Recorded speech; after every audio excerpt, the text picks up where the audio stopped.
रहेगा राजस्थान का इतिहास। चित्तौड़गढ़ जिले के छोटे से गांव बाटोली का छात्र रमेश दीवार पर लगे राजस्थान के मानचित्र को ध्यान से देख रहा था। उसने अपने शिक्षक से प्रश्न किया, सर, हमारे राज्य का नाम राजस्थान है तो हमारे क्षेत्र को मेवाड़ क्यों कहते हैं? अब देखो इसमें क्या है, मेवाड़, तो इसमें आगे आएगा मेवाड़ किसे कहते हैं, मारवाड़ किसे कहते हैं। मतलब इसमें क्या है कि जो राजस्थान के जो प्राचीन नाम थे क्षेत्रों के, जैसे कहीं मेवाड़ है, मारवाड़ है, हाड़ौती है, ढूंढाड़ है, तो उन सभी का अध्ययन करेंगे और इससे क्वेश्चन जरूर आता है। अब देखो मेवाड़ आ गया इसमें, चलो आगे देखते हैं मेवाड़ में क्या क्या आते हैं। मेरे मामा जोधपुर रहते हैं पर वो कहते हैं हम मारवाड़ में रहते हैं, ऐसा क्यों? शिक्षक ने कहा, रमेश, ये मेवाड़ मारवाड़ हमारे क्षेत्र के प्राचीन नाम हैं। राजस्थान जो आज हमें दिखाई देता है, प्राचीन समय में ये ऐसा राजनीतिक इकाई नहीं थी। प्राचीन काल में राजस्थान विभिन्न जनपदों एवं अंचलों में विभक्त था।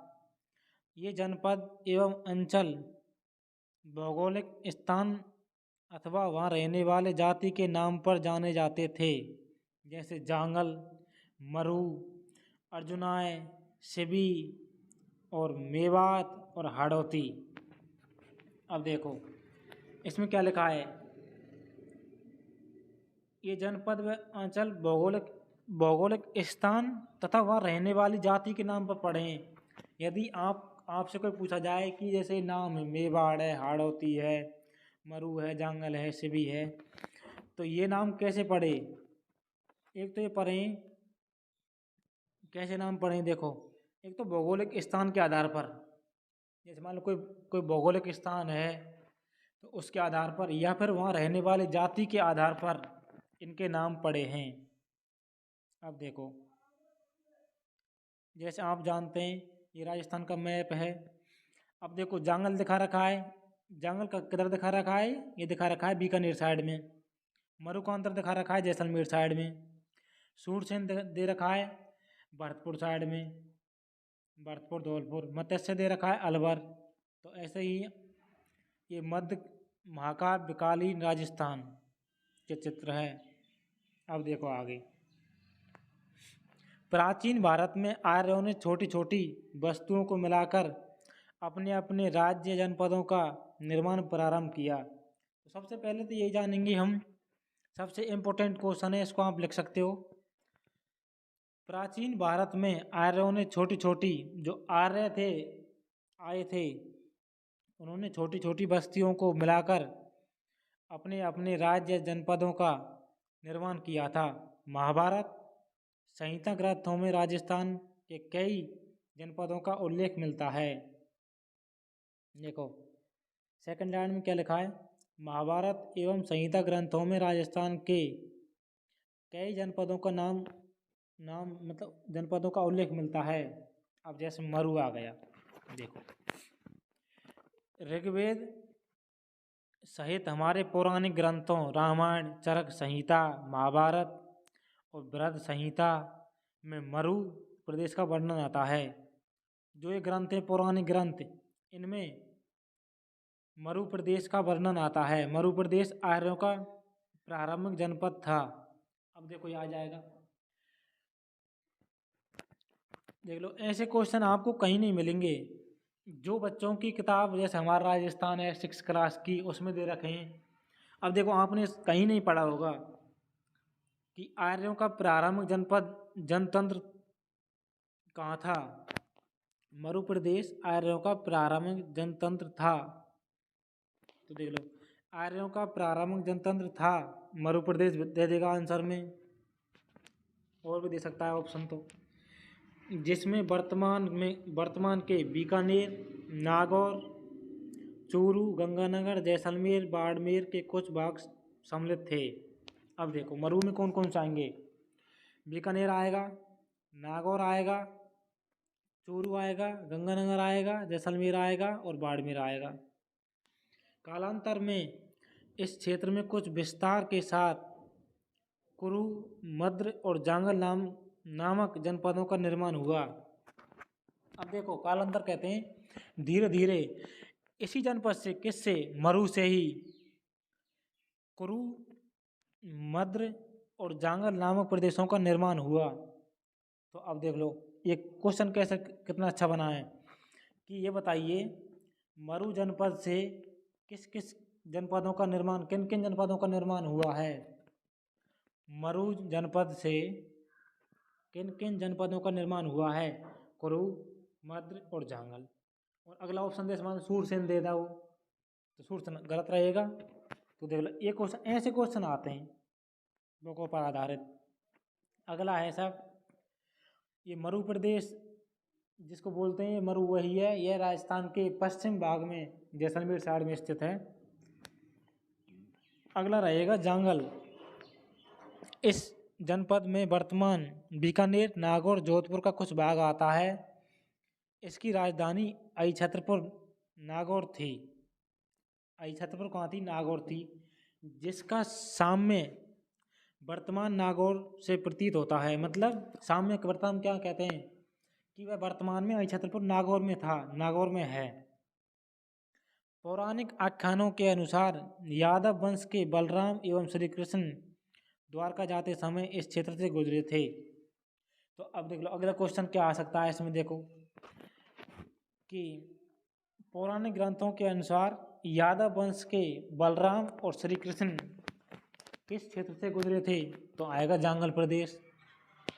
और जांगल प्रदेश में कौन कौन से आते हैं, बीकानेर, नागौर, जोधपुर का कुछ भाग आता है। देख लो कितने कितने अच्छे क्वेश्चन आ रहे हैं इसमें। अब अगला रहेगा अपना मत्स्य। इस जनपद का उल्लेख ऋग्वेद में मिलता है। अब देखो ये क्वेश्चन कितनी बार आ गया है कि मत्स्य जनपद का हम आपको पीडीएफ के रूप में इनके जो मुख्य इम्पोर्टेंट क्वेश्चन है वो भी देंगे। तो आप हमारे टेलीग्राम चैनल जिसकी लिंक डिस्क्रिप्शन में दे रखी है, हमारा टेलीग्राम चैनल है कठुमर क्लासेज के नाम से, आप उसको ज्वाइन कर सकते हैं, जिस पर पीडीएफ के रूप में आपको जो इम्पोर्टेंट क्वेश्चन हैं 6 से लेकर के और 10th क्लास तक की जो राजस्थान की जो बुकें हैं उनके आपको पीडीएफ के रूप में मिलेंगी। तो आप हमारे टेलीग्राम चैनल को ज्वाइन करें और वहाँ आपको पीडीएफ मिलेगी। अगला आएगा मत्स्य प्रदेश। इस जनपद का उल्लेख ऋग्वेद में मिलता है। महाभारत में मत्स्य जनपद की राजधानी विराट, जिसे विराटनगर भी कहते हैं और विराट भी कहते हैं, तो इसका क्या रहेगा, मत्स्य जनपद की राजधानी क्या थी, विराटनगर। यह जनपद अलवर और जयपुर के मध्य स्थित है। जो ये मत्स्य जनपद है वो कहाँ स्थित है, अलवर और जयपुर के मध्य स्थित है। इस स्थान का वर्णन चीनी यात्री युआन चांग ने भी किया था। अब देखो सबसे इम्पोर्टेंट ये है कि राजस्थान के किस जनपद का उल्लेख चीनी यात्री युआन चांग ने किया था। अब देखो मत्स्य जनपद की राजधानी क्या थी, विराटनगर या बैराट, और इसका ऋग्वेद में उल्लेख मिलता है। अब देखो अब दे रखा है मौर्यकालीन, जो नीचे चित्र में देखा है मानचित्र 2.2 मौर्य उत्तरकालीन राजस्थान। तो मौर्य उत्तरकालीन राजस्थान कैसा था, देखो इसमें क्या थे, योद्धे, अर्जुनाय, मालव और शिवी। अब इनका भी अध्ययन करेंगे हम। जैसे योद्धे देखा रखा है गंगानगर साइड में, और ये दे रखा है अलवर भरतपुर साइड में, अर्जुनाय, मालव दे रखा है, और शिवी दे रखा है उदयपुर साइड में, इधर साइड में नीचे दक्षिण साइड में। तो आगे हम इसका भी अध्ययन करेंगे।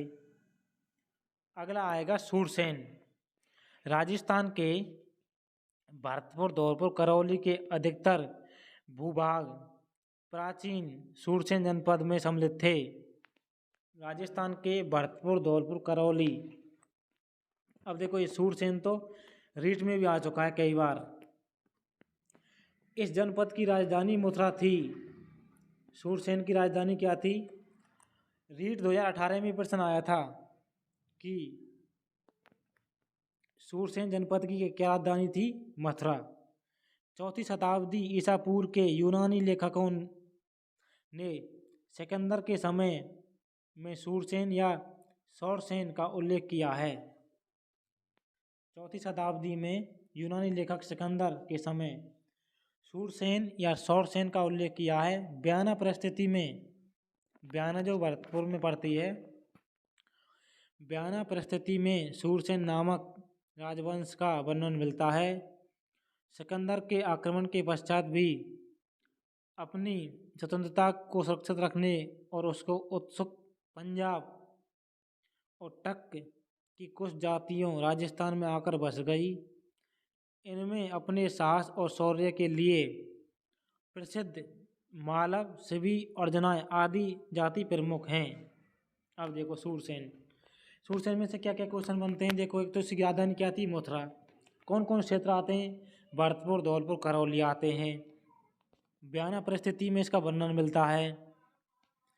और जो बाहर की जातियां थी जो अपने साहस और शौर्य के लिए प्रसिद्ध थी, वो है मालव, शिवी और अर्जुनाय।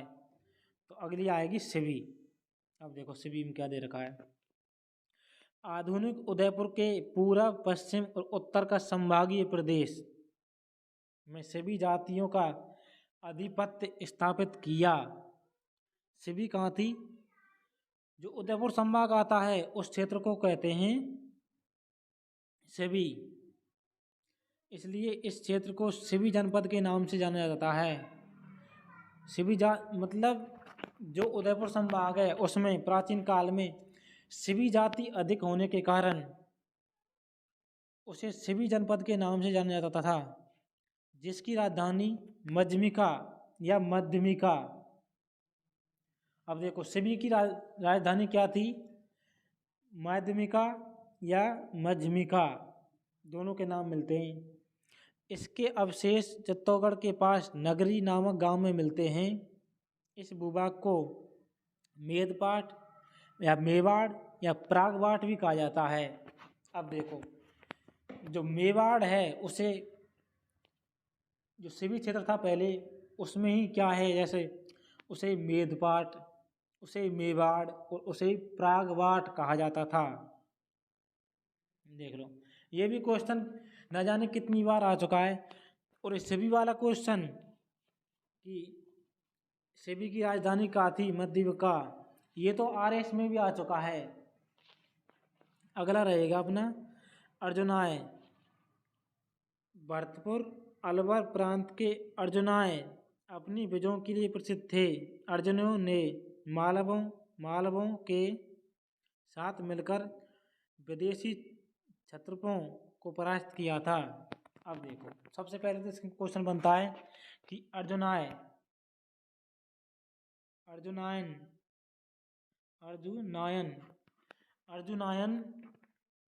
का क्षेत्र कौन सा था? भरतपुर और अलवर। और अर्जुनायनों ने क्या किया था? मालवों के साथ मिलकर जो विदेशी आक्रमणकारी थे उनको परास्त किया था। अगला आएगा अपना, अब आएगा मालव।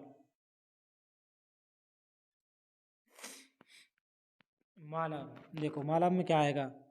मालवों की शक्ति का केंद्र जयपुर के निकट नगर था, जो वर्तमान में टोंक जिले में स्थित है। देखो, मालव जयपुर के निकट नगर था जो वर्तमान में टोंक जिले में स्थित है।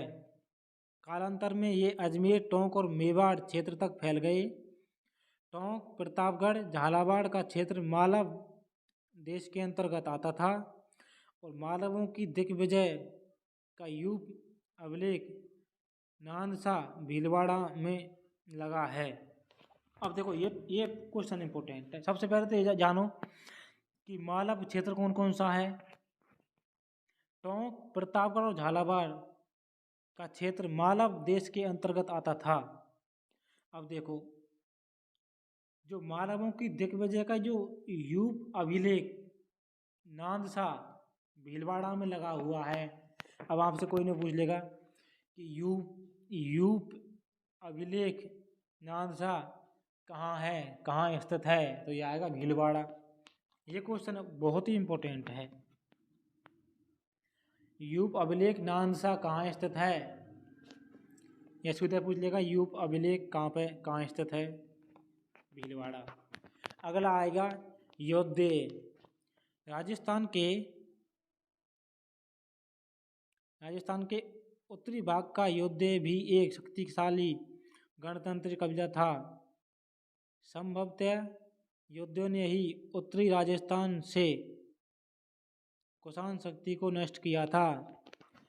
अब देखो संभावना ऐसी बताई जाती है कि जो कुषाण शक्ति थी जो उत्तर राजस्थान में अधिक फैली हुई थी, उनको नष्ट करने का काम भी योद्धियों ने किया था। गुप्त काल तक भी ये गणतंत्रीय व्यवस्थाएं अपने अपने क्षेत्रों में बनी रही। ऐसा प्रतीत होता है कि गुप्त सम्राटों ने इन्हें अर्ध आश्रित रूप में बनाए रखा, परंतु 5वीं शताब्दी के बाद हूण आक्रमणों ने यहाँ के गणतंत्रीय जनपदों की व्यवस्था को समाप्त कर दिया। अब देखो इसमें क्या आता है। और बृहद संहिता नामक ग्रंथ में इनके पतन की चर्चा है। इसके बाद ये जनपद अन्य नामों और सीमाओं को लेकर सामने आते हैं, जैसे मेवाड़, बागड़, मारवाड़, हाड़ौती, ढूंढाड़ और मेवाड़। अब देखो ये क्वेश्चन है सबसे इम्पोर्टेंट, देखो कौन सा है। गुप्त काल तक ये गणतंत्रीय व्यवस्था अपने अपने क्षेत्र में बनी रही। देखो सबसे पहले हमने पढ़ा था क्या, मौर्यकालीन हम पढ़ ही लिए। अब गुप्त काल तक तो क्या है कि ये जो व्यवस्था थी जो ये ऐसी कैसी ही बनी रही, लेकिन उनके पास उसके बाद 5वीं शताब्दी के बाद हूण आक्रमणों ने गणतंत्रीय व्यवस्था को समाप्त कर दिया। अब जो गणतंत्रीय जनपदों का जो व्यवस्था थी वो किसने समाप्त की, हूणों ने। ये क्वेश्चन रहेगा कि गणतंत्रीय जनपदों की व्यवस्था को समाप्त किसने किया, हूण आक्रमणकारियों ने। तो इसके बाद जनपद अन्य नामों और सीमाओं को लेकर सामने आते हैं। अब देखो जब जनपदों को जब उन्होंने समाप्त कर दिया तो आगे क्या है, जैसे मेवाड़ है, बागड़ है, मारवाड़ है, हाड़ौती है, जूनाड़ है, मेवात है। तो अगला हमारा अध्ययन का विषय कौन सा रहेगा, मेवाड़। अब पढ़ेंगे हम मेवाड़। जो पहले प्राचीन नाम इसका शिवी था, अब उसे मेवाड़ कहने लग गए। देखो उन्होंने क्या किया था, हूण आक्रमणकारियों ने जो गणतंत्री जनपदों की जो व्यवस्था थी उसको समाप्त कर दिया। अब जो शिवी जनपद था उसी का नाम क्या रख दिया, मेवाड़। प्राचीन शिवी जनपद वाले क्षेत्र को ही मेवाड़ कहा गया। आधुनिक उदयपुर, चित्तौड़गढ़, प्रतापगढ़ और राजसमंद, भीलवाड़ा जिले मेवाड़ के क्षेत्र थे। उदयपुर, राजसमंद, भीलवाड़ा, चित्तौड़गढ़ और बांसवाड़ा, डूंगरपुर, ये क्या थे, ये किस में आते थे, मेवाड़ में आते थे। इस क्षेत्र पर 7वीं शताब्दी से आधुनिक राजस्थान के निर्माण तक गुहिल सिसोदिया वंश का राज रहा।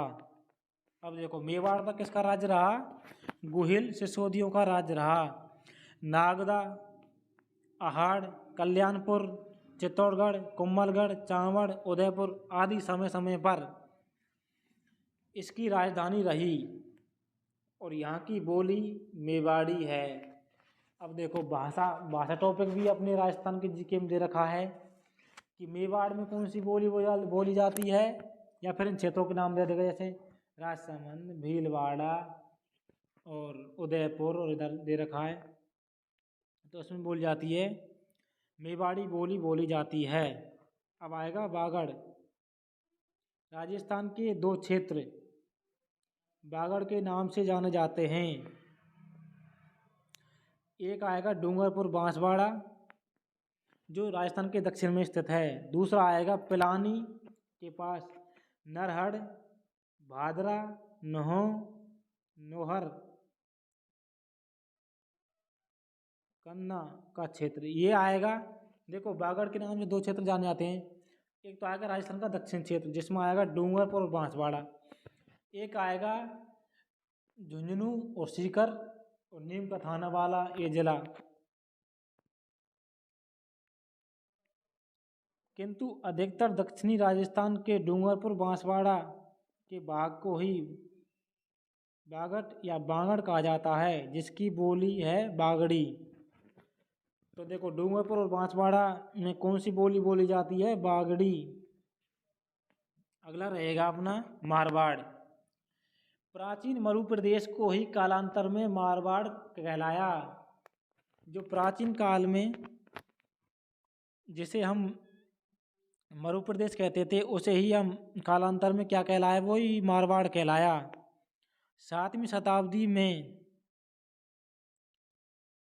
इसके मंडोर जोधपुर क्षेत्र पर गुर्जर प्रतिहारों ने शासन किया। बाद में इस क्षेत्र पर राठौड़ वंश का आधिपत्य स्थापित हो गया। देखो मारवाड़ को ही हम कालांतर में क्या कहते हैं? मारवाड़ को ही, इसका नाम क्या था? मरु प्रदेश, और उसी को कहते हैं हम मारवाड़। अब देखो जो मारवाड़ में मंडोर जोधपुर है, पहले वहाँ गुर्जर प्रतिहार का शासन हुआ करता था, लेकिन बाद में राठौड़ वंश का आधिपत्य स्थापित हो गया। अब आएगा हाड़ौती।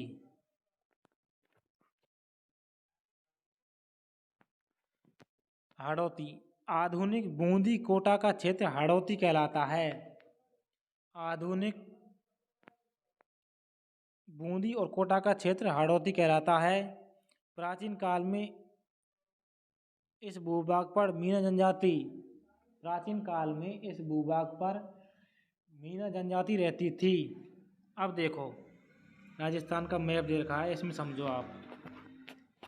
पहले माड़, मरु कह लो, इसको मारवाड़ कह लो, कुछ भी कह लो। ये तो है जैसलमेर, ये क्षेत्र कौन सा है? जैसलमेर। और ये फिर आ गया मारवाड़। मारवाड़ मारवाड़ ये है राजस्थान के पश्चिम में स्थित है। अब देखो ऊपर शेखावटी दे रखी है। सीकर झुंझुनू के क्षेत्र को शेखावटी कहते हैं और अलवर के क्षेत्र को मेवात कहते हैं। जयपुर दौसा इधर क्षेत्र को क्या कहते हैं? ढूंढाड़ कहते हैं। और जो राजस्थान का दक्षिण और पूर्वी एरिया है उसे कहते हैं हाड़ौती। उसे क्या कहते हैं? हाड़ौती। और देखो मेवाड़ में कौन कौन सा आएंगे? उदयपुर आएगा, राजसमंद आएगा, भीलवाड़ा रे आएंगे, इसे तो कहते हैं मेवाड़। और बागड़ अभी पढ़ा था हमने, डूंगरपुर और बांसवाड़ा क्षेत्र को बागड़ कहते हैं। ये दे रखा है इसमें नीचे नीचे। जो दक्षिणी सबसे राजस्थान का दक्षिणी क्षेत्र है उसे कहते हैं बागड़। तो आगे हम क्या पढ़ेंगे? देखो उसमें दे रखा था कि हाड़ौती पर किसका जनजाति का अधिपत्य था? मीना जनजाति का। कोटा व बूंदी के क्षेत्र को हाड़ौती कहते हैं जिस पर मीना जनजाति का आधिपत्य था। मीना वंश का बूंदा के नाम पर ही बूंदी का नामकरण हुआ। एक मीना वंश का बूंदा नाम का कोई व्यक्ति था, उसी के नाम पर बूंदी का नामकरण हुआ। कालांतर में चौहान वंश की हाड़ा शाखा ने अधिकार कर लिया। तभी से इस भूभाग को एवं यहाँ की बोली को हाड़ौती कहा जाता है। यहाँ की बोली को क्या कहते हैं? हाड़ौती कहते हैं। अब आएगा ढूंढाड़। जयपुर अभी हमने आपको बताया था, जो मैप में दे रखा है। आप मैप के हिसाब से इसको ध्यान रखना कि मैप में ढूंढाड़ किधर है, बागड़ किधर है, हाड़ौती किधर है, मारवाड़ किधर है। तो आप राजस्थान के मैप में बार बार इसको बनाना। और ढूंढाड़ जयपुर एवं उसके आसपास का क्षेत्र ढूंढाड़ के नाम से प्रसिद्ध था। 12वीं शताब्दी में कछवाहा राजपूतों ने यहाँ की स्थानीय जनजाति के मीनाओं और बड़गुजरों को परास्त कर अपने राजवंश की नींव डाली और इस क्षेत्र की भाषा ढूंढाड़ी भाषा कहलाती है। अब देखो ढूंढाड़ में सबसे पहले यहाँ पर किसका शासन था? कछवाहा राजपूतों ने यहाँ की स्थानीय जनजाति मीनाओं और बड़गुजरों को परास्त कर कर और अपने वंश की नींव डाली। तो ढूंढाड़ में पहले किसका था? राजपूतों ने अपनी नींव डाल दी। अब देखो अगला आएगा मेवात। अलवर भरतपुर का वह क्षेत्र जहाँ मेव जाति की अधिकता रहती है वह मेवात कहलाता है। तो मेवात में कौन कौन से आएंगे? मेवात में आएंगे अपने अलवर और भरतपुर। मेवातियों का प्रसिद्ध नायक हसन खां मेवाती था जो खानवा के युद्ध में राणा सांगा की ओर से बाबर के विरुद्ध लड़ा और मारा गया। देख लो जो खानवा में जो युद्ध हुआ था राणा सांगा का और बाबर का, तो हसन खां मेवाती जो अलवर का राजा था उसने क्या क्या साथ दिया था। इन सब अंचलों के अतिरिक्त राजस्थान के कुछ अन्य क्षेत्र जैसे जैसलमेर को माड़ या बल्ल। अब ऐसे मान लो क्वेश्चन आ जाए कि बल्ल क्षेत्र के नाम से किस क्षेत्र को जाना जाता है, तो इसका आंसर रहेगा अपना जैसलमेर। अब जो इसके इम्पोर्टेंट जो क्वेश्चन बनते हैं और मुख्य फैक्ट हैं वो हमारे टेलीग्राम चैनल पर आपको उपलब्ध होंगे। हमारा टेलीग्राम चैनल की लिंक डिस्क्रिप्शन में दे रखी है और उसका नाम है कठुमर क्लासेज। अपना टेलीग्राम चैनल पर जा कर के वहाँ सर्च करना कठुमर क्लासेज, तो आपको वहाँ पे इसकी इम्पोर्टेंट फैक्ट मिलेंगे और प्लस में PDF मिलेगी। जोधपुर का दक्षिण भाग गुजरातरा कहलाता था। जोधपुर का दक्षिण भाग गुजरातरा कहलाता था और प्रतापगढ़ को कांठल और झालावाड़ का क्षेत्र मालवा, चूरू, झुंझुनू और सीकर का क्षेत्र शेखावाटी, ब्यावर अजमेर का क्षेत्र मेरवाड़ा। मारवाड़ और मेरवाड़ा में देख लो अंतर क्या है। ब्यावर और अजमेर के क्षेत्रों को कहते हैं मेरवाड़ा और जोधपुर जैसलमेर क्षेत्र को कहते हैं मारवाड़। राजस्थान और इसके विभिन्न क्षेत्र भूगोल और परिस्थितियों के फलस्वरूप अनेक बोलियों, वेशभूषा, व्यवहार और परंपराओं की धनी हैं। शिक्षक द्वारा अपनी बात समाप्त करते ही रमेश और उसके साथियों को ऐसा लगा कि वे राजस्थान के हर अंचल को समझ चुके हैं। क्या आप भी ऐसा लगता है? अब देखो क्या आपको भी ऐसा लगता है कि आप राजस्थान के जो प्राचीन नाम थे किस क्षेत्र को किस किस नाम से जान जाते हैं, तो आपने इनको जाना। अब देखो इसकी मुख्य शब्दावली दे रखी हैं। अंचल किसे कहते हैं? क्षेत्र को। ऋग्वेद क्या है? अब देख लो ऋग्वेद वही है जिसमें मत्स्य जनपद का उल्लेख मिलता है ना। जो मत्स्य जनपद की राजधानी विराटनगर थी उसका उल्लेख किसमें मिलता है? ऋग्वेद में। यह प्राचीनतम ग्रंथ है और प्रथम वेद है। क्षत्रप प्रांत का मुखिया राज्यपाल भारत में शक जाति के शासकों हेतु प्रयुक्त। जो भारत में शक जाति आई थी उन्होंने एक क्षत्रप नाम का एक व्यक्ति नियुक्त किया था जो था प्रांत का मुखिया, जिसे राज्यपाल कहते हैं। जो वर्तमान में जो राज्यपाल होता है अपने राज्यपाल है कलराज सिंह मिश्र, ये अपने पूरे राजस्थान का, तो उस समय शासक जो राज्यपाल है उसको क्या कहेंगे? क्षत्रप। अब देखो इसमें क्या क्वेश्चन दे रखे हैं, खुद क्वेश्चन देख लो। मत्स्य जनपद की राजधानी थी मथुरा, छतरपुर, विराटनगर और बागौर। तो आपको पता ही है क्या है? विराटनगर। कोटा बूंदी वाला क्षेत्र कहलाता था क्या कह रहा था? हाड़ौती, जांगल, मरू और मेवात। अब देखो, हाड़ौती में था कि कोटा बूंदी, जांगल में आ गया बीकानेर, मरू में आ गया जैसलमेर क्षेत्र, मेवात में आ गया अलवर और भरतपुर का क्षेत्र। तो आज हमने राजस्थान के जो प्राचीन नाम थे जिलों के या क्षेत्रों के, तो उनके बारे में अध्ययन किया। और आप हमारे चैनल को सब्सक्राइब करें और लाइक करें और शेयर करें। डेली हम आपको 6 से लेकर के और 10 तक की 6, 7, 8, 9, 10 की जो बुक हैं राजस्थान की जीके की, उन सभी को कंप्लीट कराएंगे। थैंक्स, धन्यवाद।